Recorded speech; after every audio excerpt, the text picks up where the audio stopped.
Assalamualaikum warahmatullahi wabarakatuh. Selamat pagi abang kakak. Berjumpa kembali dengan saya, Miss Erlinawati. Oke, abang kakak bisa memanggil Miss dengan Miss Erlina saja ya nak. Baiklah, hari ini kita akan mempelajari tematik, yaitu tema 1, organ gerak manusia dan hewan. Subtema 1, organ gerak hewan. Pembelajaran 1 dan 2. Nah, sebelum kita masuk ke tujuan pembelajaran, alangkah lebih baiknya kita berdoa dulu ya nak. Abang kakak silahkan angkat kedua tangannya. Bismillahirrahmanirrahim. Raditu billahi robba wabil islami dina wabi muhammadin nabiyya wa rasula rabbi zidni ilma warzuqni fahma. Amin. Semoga materi yang disampaikan melalui video ini bisa abang kakak pahami dengan baik ya nak. Baiklah, tujuan pembelajaran kita ada 3 hari ini. Yang pertama, menentukan alat gerak hewan dan manusia. Yang kedua, menentukan ide pokok suatu paragraf. Dan yang ketiga, memahami gambar cerita. Nah, tetap semangat belajar dari rumah ya nak, meskipun masih dalam kondisi COVID-19. Semoga segera berlalu dan kita bisa berkumpul di sekolah. Amin. Baiklah abang kakak, kita masuk ke pembelajaran pertama, organ gerak manusia dan hewan. Salah satu ciri dari makhluk hidup adalah bergerak. Secara umum, gerak dapat diartikan berpindah tempat atau perubahan posisi sebahagian atau seluruh bagian dari tubuh. Contoh, abang kakak berpindah tempat dari tempat yang satu ke tempat yang lain. Contohnya ketika berlari, melompat, meloncat, memegang sesuatu, kemudian menggali sesuatu, memanjat, berenang, dan lain sebagainya. Nah, abang kakak, alat gerak pada hewan dan manusia memiliki kesamaan ya nak. Di mana letak kesamaannya, Miss? Artinya, alat gerak pada hewan dan manusia ada 2. Yang pertama, alat gerak pasif dan alat gerak aktif. Jadi pada hewan ada alat gerak aktif dan pasif, dan pada manusia ada alat gerak aktif dan pasif. Kita akan lihat apa yang disebut dengan alat gerak pasif ini dan apa yang disebut dengan alat gerak aktif ini. Nah, tulang disebut sebagai alat gerak pasif karena tulang tidak akan dapat bergerak atau berpindah tempat apabila tidak memiliki otot. Makanya dia disebut sebagai alat gerak pasif. Nah, sedangkan otot disebut sebagai alat gerak aktif karena otot memiliki suatu senyawa kimia yang bisa membuatnya dapat bergerak. Artinya, pada saat otot menempel pada tulang, maka tulang akan bergerak. Jadi kalau tulang ini tidak akan dapat bergerak kalau tidak ada otot ya nak. Sementara otot akan bergerak karena dia memiliki senyawa kimia. Dan apabila otot itu menempel pada tulang, secara otomatis tulang itu akan bergerak. Jelas ya nak ya? Nah, intinya yang perlu abang kakak ingat adalah yang pertama, hewan dan manusia dapat bergerak karena adanya tulang. Yang kedua, tulang tidak akan dapat bergerak sendiri. Dan tulang disebut sebagai alat gerak pasif. Kemudian yang ketiga, alat gerak aktif adalah otot. Yang keempat, apabila otot menempel pada tulang, maka tulang akan dapat bergerak. Jadi apa sih Miss? Contoh alat gerak pasif itu, contohnya adalah tulang. Sementara alat gerak aktif itu contohnya adalah otot. Jelas ya nak? Itu yang perlu sekali abang kakak ingat. Nah, sekarang kita kembali mengingat-ingat materi yang abang kakak pelajari dari kelas 4, yaitu tentang ide pokok. Apa itu ide pokok, Miss? Ide pokok sama dengan gagasan pokok. Nah, kita lihat pengertiannya. Ide pokok adalah gagasan yang menjadi dasar sebuah paragraf. Ide pokok disajikan ke dalam bentuk kalimat utama. Kalimat utama yang memuat ide pokok ini bisa berada di awal paragraf, di tengah paragraf atau di akhir paragraf. Nah, abang kakak maksudnya adalah ide pokok ini tidak hanya terdapat di awal paragraf ya nak, tapi bisa di tengah dan bisa di akhir. Kita akan lihat contoh suatu paragraf. Organ gerak manusia dan hewan. Salah satu ciri dari makhluk hidup adalah bergerak secara umum. Gerak dapat diartikan berpindah tempat atau perubahan posisi sebagian atau seluruh bagian dari tubuh. Makhluk hidup akan bergerak apabila ada rangsangan yang mengenai bagian atau seluruh bagian tubuhnya. Itu adalah paragraf 1. Dan paragraf yang kedua, Miss bacakan kembali. Gerak pada manusia dan hewan menggunakan organ gerak yang tersusun dalam sistem gerak. Organ gerak berguna untuk berjalan, berlari, melompat, meloncat, dan lain-lain.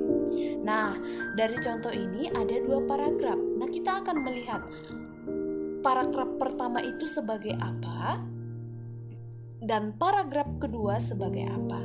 Nah, pada paragraf pertama itu adalah ide pokoknya, salah satu ciri dari makhluk hidup adalah bergerak. Tanda ya, maaf.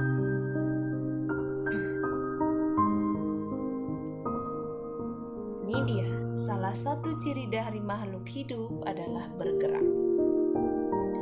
Nah, kemudian yang kedua adalah kalimat pengembang.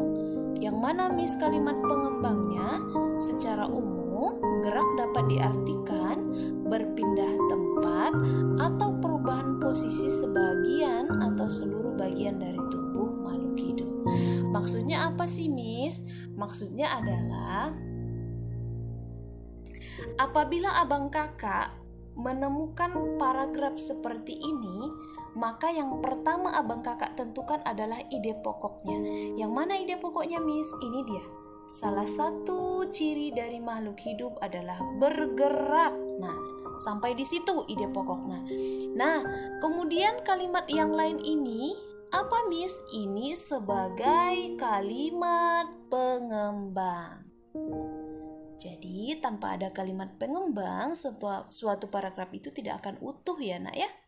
Nah, jelas ya perbedaan antara ide pokok dengan kalimat pengembang. Oke, kita lanjut ya nak. Nah, sekarang kita akan melihat tentang gambar cerita. Apa sih Miss gambar cerita itu? Gambar cerita merupakan gambar atau serangkaian gambar yang mengandung sebuah cerita. Nah, contoh gambar cerita adalah gambar ilustrasi. Jadi gambar ilustrasi itu merupakan salah satu contoh dari gambar cerita. Nah, sekarang apa sih Miss gambar ilustrasi itu? Gambar ilustrasi merupakan gambar yang mendukung isi sebuah bacaan atau teks. Jadi sama dengan ide pokok dengan kalimat pengembang abang kakak. Kalau tidak ada ide pokok, maka kalimat pengembang tidak ada. Nah, sama dengan gambar cerita. Gambar cerita akan lengkap apabila gambar ilustrasi ada di dalamnya. Nah, bagaimana penggunaan gambar ilustrasi, Miss?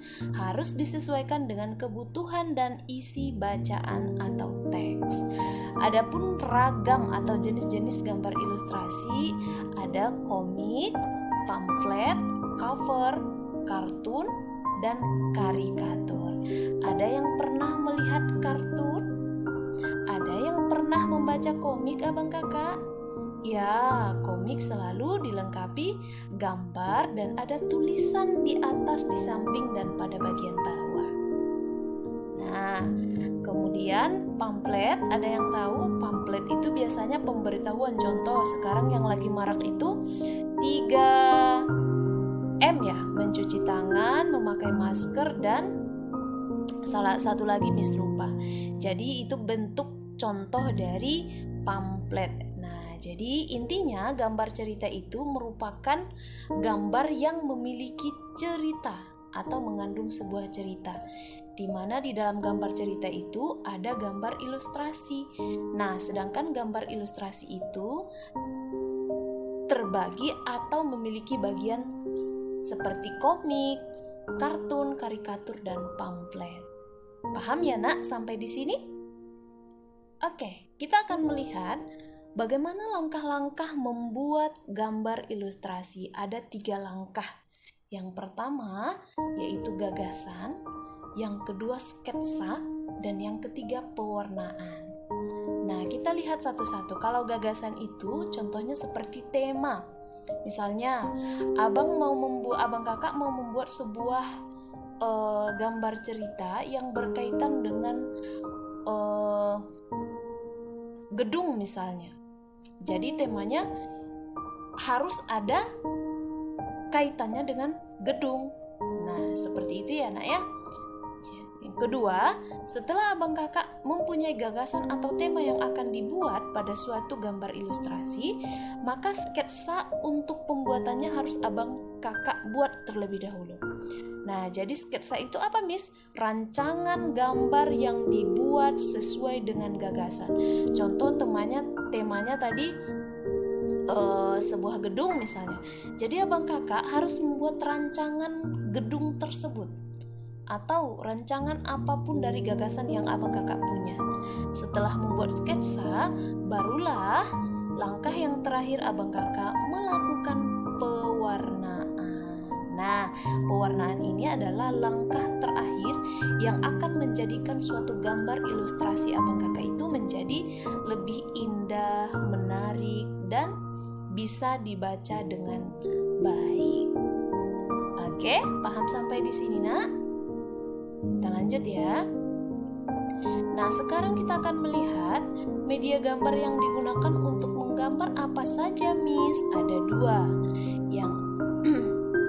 Yang pertama, media alas gambar. Yang kedua, media pewarna. Yang pertama, media alas gambar ini adalah media atau tempat untuk menuangkan gambar. Kamu dapat menggunakan seperti kanvas, kain, kertas, atau bahkan kaca dan komputer. Media ini juga berpengaruh pada pemilihan media pewarna yang digunakan. Selain itu juga berpengaruh pada awet dan tidaknya hasil gambar pada saat disimpan. Jadi media alas gambar ini adalah media yang bisa menggunakan seperti kain, kertas, kaca, atau kanvas, dan lain-lain. Nah, yang kedua adalah media pewarna. Media pewarna ini bisa menggunakan pensil warna dan bisa menggunakan cat air. Oke, paham sampai di sini abang kakak? Paham ya, Nak? Maaf. Kita lanjut. Nah, dari materi yang sudah Miss jelaskan pada video tadi, ternyata yang kita bahas itu sudah Allah jelaskan di dalam Al-Quran abang kakak. Quran surah Al-Qiyamah, surah yang ke-75 ayat 3-4. Miss baca, Bismillahirrahmanirrahim. Ayahsabul insanu allan najma'a izamah bala qadirina ala an nusawwaya banana. Artinya, apakah manusia mengira bahwa kami tidak akan mengumpulkan kembali tulang belulangnya, bahkan kami mampu menyusun kembali jari jemarinya dengan sempurna. Apa kaitannya dengan materi kita abang kakak? Nah, kaitannya adalah seperti alat gerak hewan dan manusia. Allah lah yang menciptakan dan menyusun alat gerak kita secara sempurna. Kemudian apa kaitannya dengan materi bahasa Indonesia yang Miss jelaskan tadi? Kaitannya adalah suatu paragraf itu akan sempurna apabila ada kalimat utama atau ide pokok atau gagasan pokok dan apabila ada kalimat pengembang. Nah, apa hubungannya dengan gambar cerita, Miss? Gambar cerita itu akan lengkap, akan sempurna apabila dibubuhi dengan gambar ilustrasi.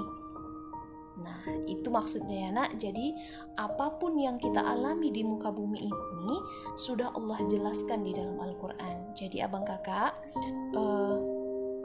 pesan Miss, tetaplah belajar dengan baik meskipun masih dalam kondisi yang tidak kita inginkan ya, Nak ya. Akan tetapi pesan Miss, abang kakak tetap semangat belajar dan jangan pernah menyerah. Semoga wabah ini cepat berlalu. Nah, itu tadi makna dari Quran Surah Al-Qiyamah terhadap materi yang Miss jelaskan hari ini. Oke, see you in next time dan video Miss. Semoga kita bertemu pada video-video Miss selanjutnya ya nak. Miss harapkan abang kakak tetap jaga kesehatan. Jangan lupa memakai masker ketika keluar rumah. Kemudian sering cuci tangan, konsumsi buah yang kaya akan serat, perbanyak minum air putih, dan yang paling penting abang kakak jangan tinggalkan sholat 5 waktu.